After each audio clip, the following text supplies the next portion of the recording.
to and from, you are going to staff this with nurses or? Yes, sir. It is my desire to staff with nurse practitioners as well as CNAs. Everyone would be licensed. Okay, so you will have some sort of Absolutely. quick medical attention? There would always be. And the entire staff would be first aid and CPR certified. All of that's covered really in the regulations through the Department of Social Services. It also regulates the number of people that can be in rooms based on the square footage. So really, the numbers that you're asking for are really in line with what the Department of Social Services requires, as well as the bathroom. There can't be any more than 4 people in a residence per 1 bathroom. So I do meet the guideline for that. I'm already at yes. Okay. Thank you so much. Thank you. Other questions? Mr. Taylor, it's in your district. How do you wish to dispose of this issue? Mr. Chairman and Board, I would move that the special exception 06 2011 for Amanda Baker, I move that the request be approved as presented. Is there a second? Second.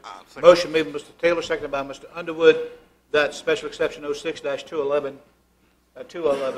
be approved as presented by staff.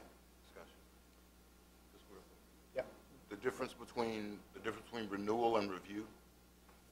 Renewal is there's a 2-year renewal, which is like the application process. I'm sorry, and I didn't see that. Could we amend it to review as opposed to renewal? Sure. All right. Sure. Okay. Renewal is less. Right. Renewal is more detailed than review. Right. They'd have to come back and have it renewed, Right. and reviewing is just, Reviewing staff looks is- at it right. and Exactly. goes on. Review is easier. Yeah. Yeah. Okay? All in favor, vote by saying aye. Aye. All opposed, nay. The motion is carried.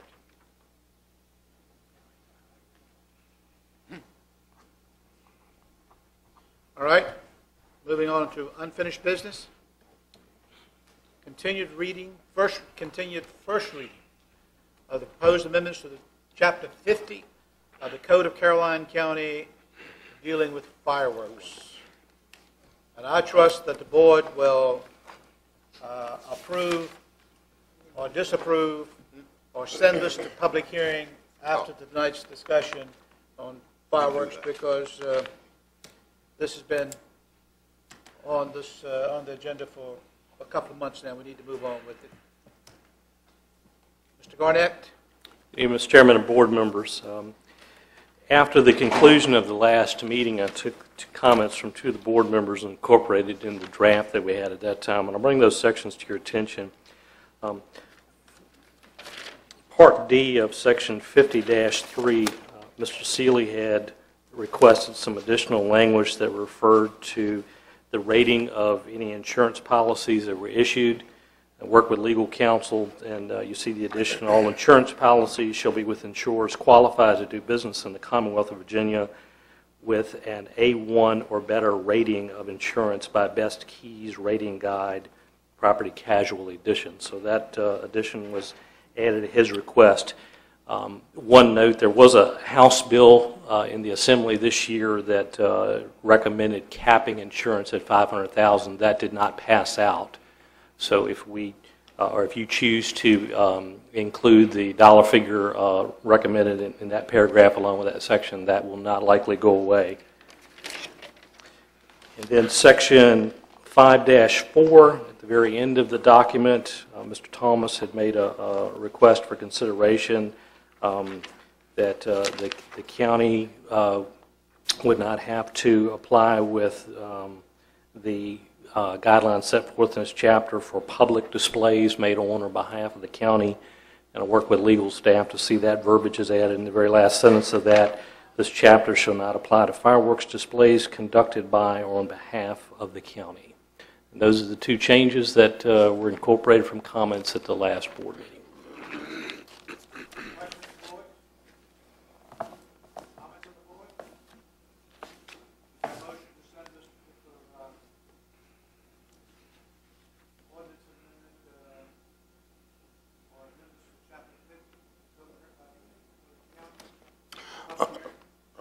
Mr. Chairman, I would so move. Second, Mr. Chairman.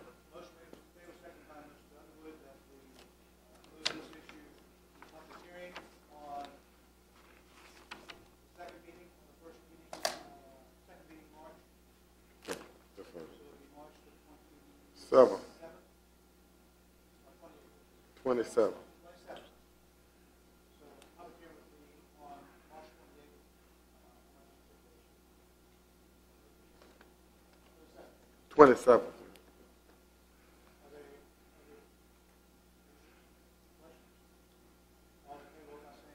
Aye.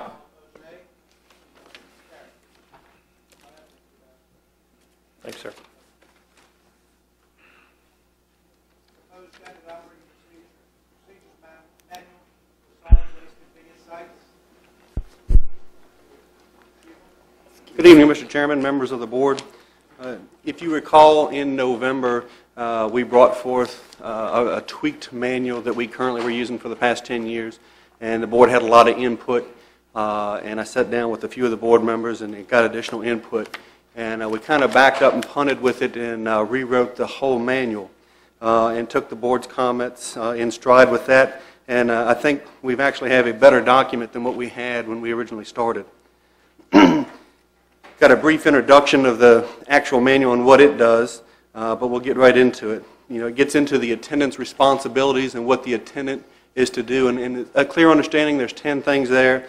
Having a knowledgeable understanding of the solid waste and how it works, operating the equipment safely, directing the use of the facility, maintaining the cleanliness of the facility, ensure scavenging is not permitted, using the equipment in an appropriate manner. Number 2 is the requirements for the use of the facility. As we were looking through this, there is nothing really that says what we can and cannot use and do at the facility. There's nothing that was ever been out there. So we really looked at that and put this together now that it's for use by Caroline County residents. You know, that all the materials that will be separated and placed in the right place, and then everything's subject to inspection. You know, we've kind of said that everything's subject to inspection. We're supposed to monitor what's being dumped, but there's nothing ever been in writing. So we've included that kind of what the requirements are for the citizens in Caroline County. Number 3 is the access and safety to the facility. Access and when and that can be done, and basically that's set by the schedule. Keeping small children in vehicles while it's being dumped, while they're dumping, and then dumping materials outside of the fence. Then we get into the disposal of residential waste, and actually who can dispose of it, how they can dispose of it, how they're identified, and the many vehicles that are available that are approved for them to be able to dump, including trailers. Acceptable waste, number 5, goes through the whole list of things that are acceptable. And then when we get to 6, it talks about things that are only acceptable or acceptable in addition at the Bowling Green site. That site, because it is operating out of the old landfill site, we can take bigger debris and more debris and handle that there easier. Number 7 is recycling. Talks about all the things that Caroline County recycles. Number 8 talks about items that we do not accept at the sites. Number 9 talks about our commercial tire disposal accounts. We do accept tires for a fee. For commercial, residential are still free, but that specifically deals with commercial tires. And then we added number 10 and have named it Secondhand Goods after many comments from the board member. And basically what we've done is we'll create an area at each of the convenience sites that will allow secondhand goods to be used, to be reused. And those items will be furniture, electronics, including televisions, radio, microwaves, toys, including bicycles, lawn equipment, mowers, weed eaters, chainsaws, and tools. And then we specifically have highlighted the things that we don't want to be out there, and basically that's anything that the county receives funds for recycling, such as all of our scrap metal, batteries, refrigerators, wash machine, dryers, oven stoves, and recyclables. Then we just get into the locations and hours of the operations of each of the sites, job description. I believe one of the comments that Mr. Akers had, there was a concern about the working conditions and the hazards, and we've broke that down now to clearly define what those working hazards are so that everyone can see those. We talk about site emergencies and what the site attendant will do during those emergencies, and then opening and closing procedures that the attendants will do, equipment operation, and then we will also include in this manual an actual pictorial representation of the equipment disconnect, the compactor controls, a site plan, as well as the material safety data sheets. that's kind of a brief overview of the entire manual. We're asking for additional input from the board, and then we would like to have this adopted so that we can put this in place. I'll be willing to answer any questions that the board may have.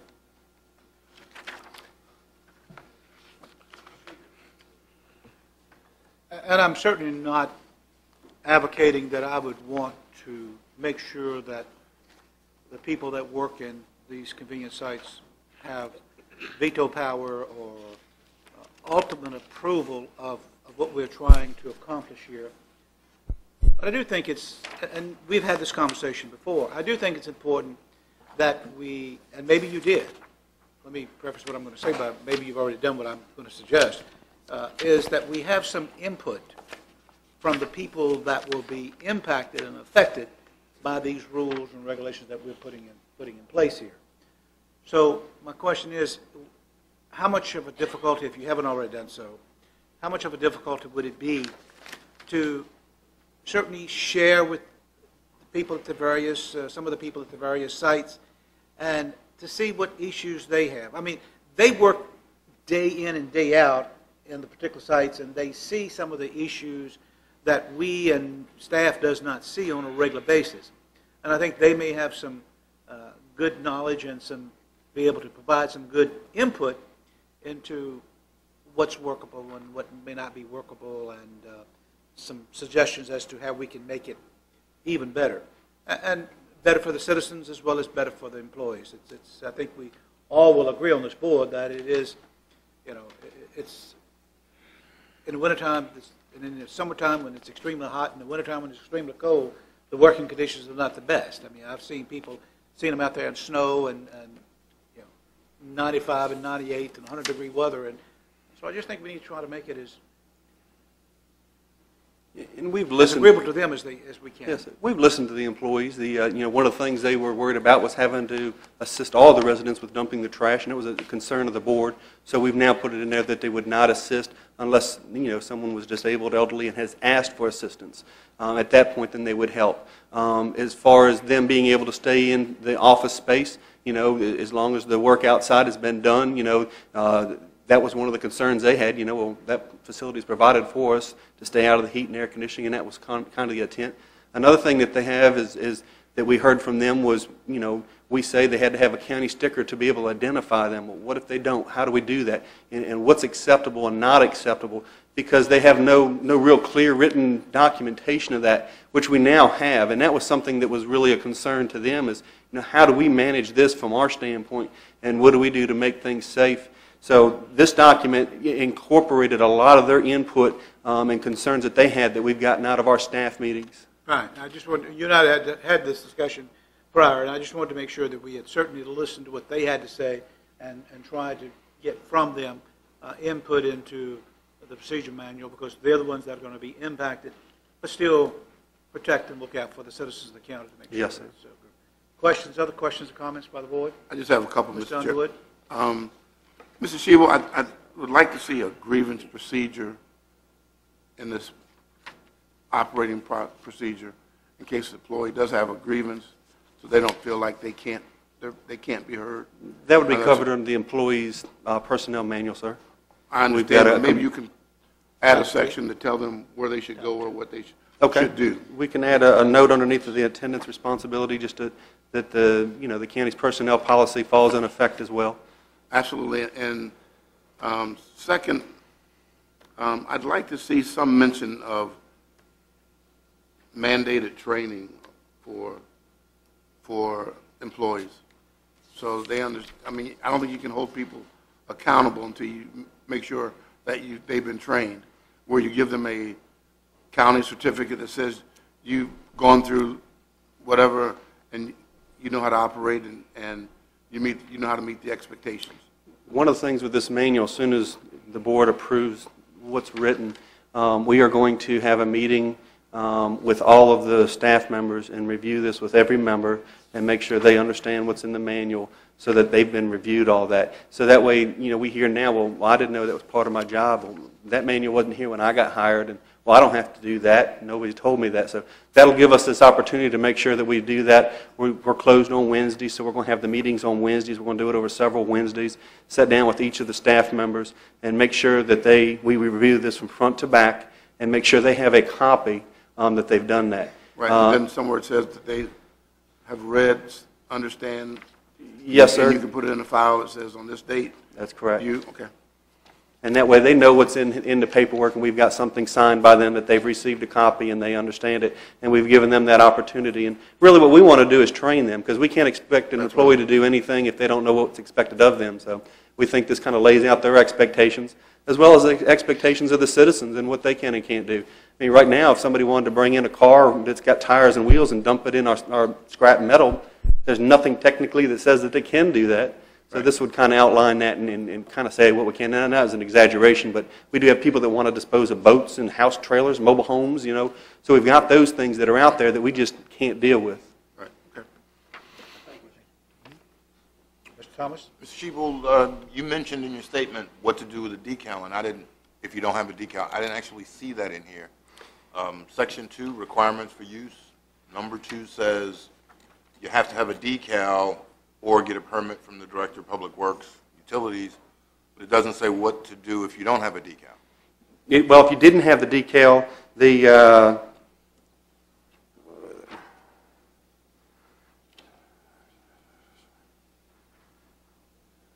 it says that you have to have a county decal or a town of Bowling Green decal. Right. Or verification of the driver's license with an address. So if you've got a driver's license that says you live in Caroline County, that is proof. Or a permit issued by the Director of Public Utilities, which we issue them now if somebody comes in and says... No, my point is, what does the convenience site operator do if I pull up in a rental car and I don't have a decal? They would turn them away. Okay, but is that specified here? It would be under the responsibilities of the attendant making sure that they meet those requirements.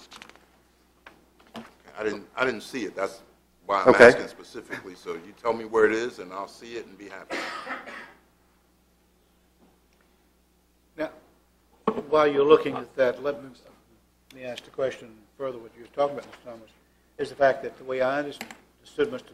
Shebold to say that you could either have a county decal, a town of Bowling Green decal, a license, or a driver's license. So if you drove up in a rental car and you lived in Caroline County, then you show your license. Now, if you don't have any of that, you're turned away. But it doesn't say that. What I did was I did a word search for decal in this document. I saw decal one time and one time only, and that says you had to have a decal. It doesn't say what you do if you don't have a decal, because I'm going to pull up and say, well, your manual doesn't say you turn me away.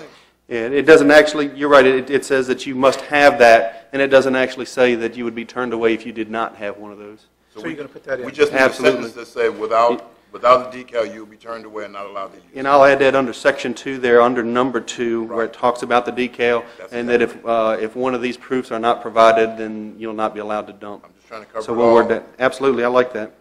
And I do appreciate you having it too good to throw away, because I got stopped at the post office yesterday or the day before by someone who wanted to leave stuff at the dump that was too good to throw away. And we get a lot of the site attendants that say, hey, I got a lot of people that want to do that, and they feel bad throwing stuff away when it's too good. Well, okay, now one other thing on that is I work as a site attendant. Mr. Underwood's bringing stuff in, and I'm the first one to see it, so I'm putting it in my car as soon as I see it. How do we kind of prevent that? That is covered. During business hours, you're a county employee, and you're not allowed to do that. Okay. Now, 5 o'clock, when it's time for you to get off, or your change shifts, that is allowable. So, Then I can drive out and drive back in and take all the stuff I want. yeah, pretty much. Okay. Trying to, protect the employee, but as a resident as well. I mean, it's That's perfect. That's perfect. we don't want them scavenging during their working hours, but after hours, they're a resident as well, and they're allowed to do so. Okay. I'm happy with that. I'm happy. That's good. All right. So I can fully understand what, I'm sorry, Mr. Do you have a question? Just one. Go ahead.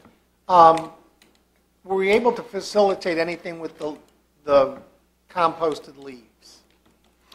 As far as being able to give that away, Is that what Right. it's something we didn't include in here. It's something that we can look at. Right now, the problem is the way that it's collected. We've got an issue with people actually dumping trash, and we're having to go through and filter that out, and there's bags.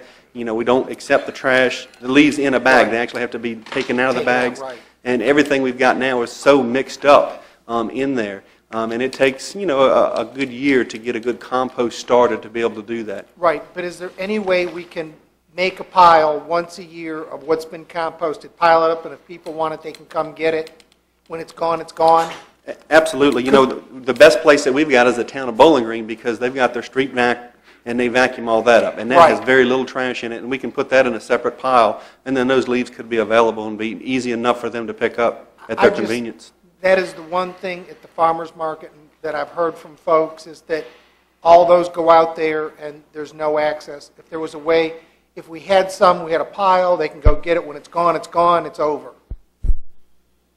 That's fine. We can do that. It'll only be at the Bowling Green convenience site. That'd be great. And we can create a separate area just for leaves only. We've got one now, but we can, you know, do a better job of trying to police that. The problem is with the staff. You know, we don't have staff that's down at the end watching. We've actually understand. done some rearrangements out there. I don't know if you've been out there lately. I got to say that the facility looks better than it's ever looked. I got to tell you, it's cleaner than it's ever been. I was really amazed. It's more organized. It's more straightened up than it's ever been. I got to compliment who's ever out there doing that, because it does look good. Yeah, Mr. Harris is doing a great job for us. Thank you. Thank you. Are there other questions? Comments? Joe, I got a quick one. In your introduction here, I had highlighted this. It says the state of Code of Virginia requires localities to recycle a minimum of 15% of solid waste. How is that measured? I mean, how do you go about measuring that? By tonnage. Everything is done by tonnage. Last year we were 15.1%. Year before we were 15.2%. So we are barely meeting our limits as far as the requirement to do that. We do get to use anything that we recycle. So any of the cardboard and single stream recycling that we do now, all that is weighed by tonnage. Any of the metal that we do, the batteries, when we bring debris in, that is considered recyclable. So we weigh all that. We've got scales at our site attendant shed. Excuse me, and all that is weighed. We also get to claim AP Hill's recycling efforts or anyone else in Caroline County that does recycling. MC Dean does a little bit there. We get their numbers. We expect to get some numbers from McKesson, because they'll probably be breaking down cardboard boxes. And as long as they get that weighed, we'll be able to claim that. We've got a pallet factory down in the Dawn area.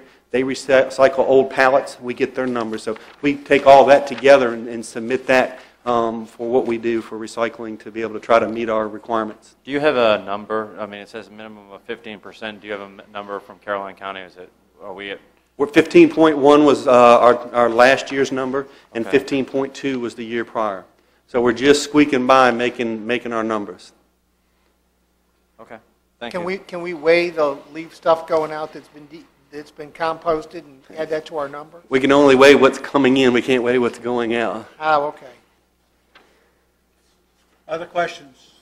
Yes, I just have a couple of, this says, close the site 15 minutes past the posted time.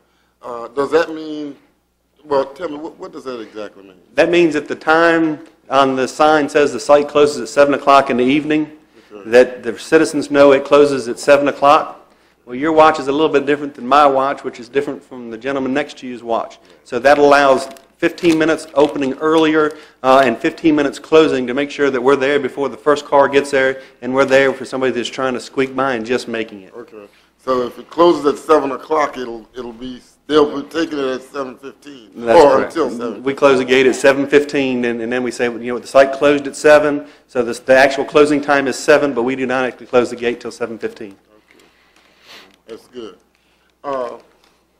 One other question, and I guess it wouldn't be covered here, but the solid waste supervisor is the person who supervises the attendance of these sites, is that right? That's correct, yes, sir. Is there somewhere where there is a list of his duties or what the expectation is for that individual? Yes, there's a separate job description for him of his job duties that he's to perform.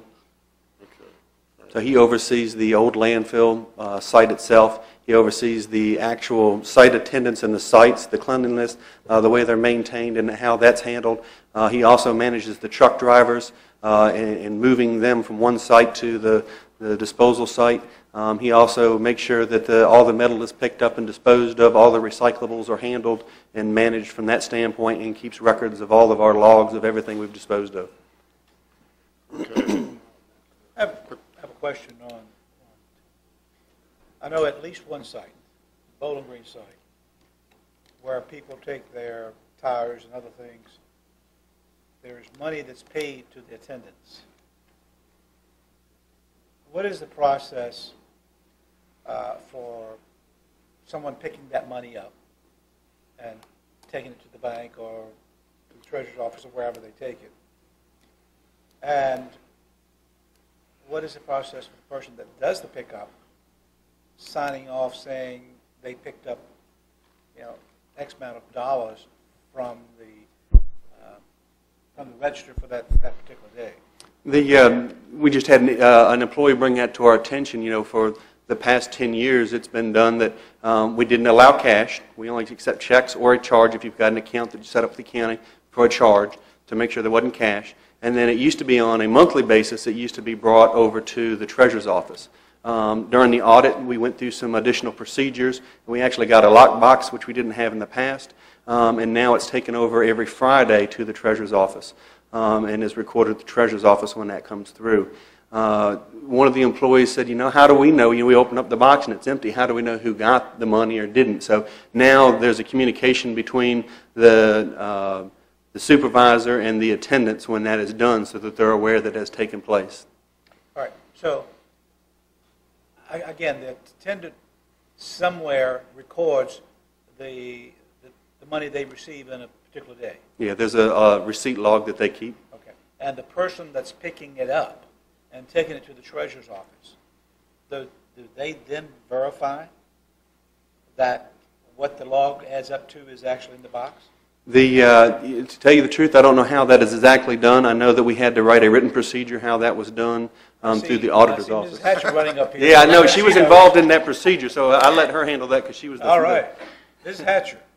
We no longer allow cash, as he said. Come a little closer to the mic, please. We no longer allow cash to be taken. It can only be checks or it's billed. There is a ticket for everything once a month. We get a log in finance accounting for every ticket. So it's either going to show where it had to be billed, where it was taken to the treasurer's office, or it was voided.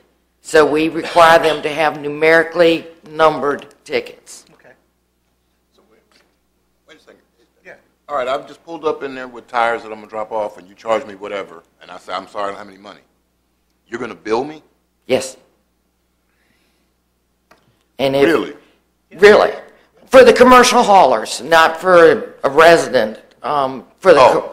It doesn't apply to residents. And then for commercial It's haulers- commercial only that we charge anyway. And then you'll have different methods to get the money from. That's It's correct. not like they're going to move No, like I would. no, and we basically have it to where we notify them if they're behind in making their payments, then we stop them from taking any more tires. Okay, thank you.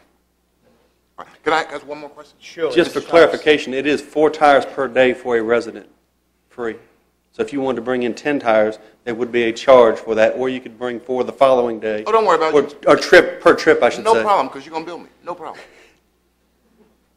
The other question, though, was fluorescent bulbs and recycling. What's the new one? CFCs, I think they are. How do we handle that? We do not accept those because of the hazardous waste. Most of the places that purchase those items, most residents don't have those except the new bulbs are starting to come out with those. Right. The state has not given us any guidelines yet, and that's been discussed about of how us as localities would handle those. Right now, the long tubes, most people that buy those, you can put those back in the box and ship them back to the manufacturer, and they'll dispose of those. The 4, 6, and 8 foot. Can we start looking at that? Right now, I don't they've have told any of us those, it could but be I would throw the box disposed of. Yeah, they've told us it could be disposed of in the general trash right now. Okay, because I mean, if I had a whole bunch of fluorescent tubes, trust me, I don't know where the box is. Right. I have no idea where the box is. And I understand.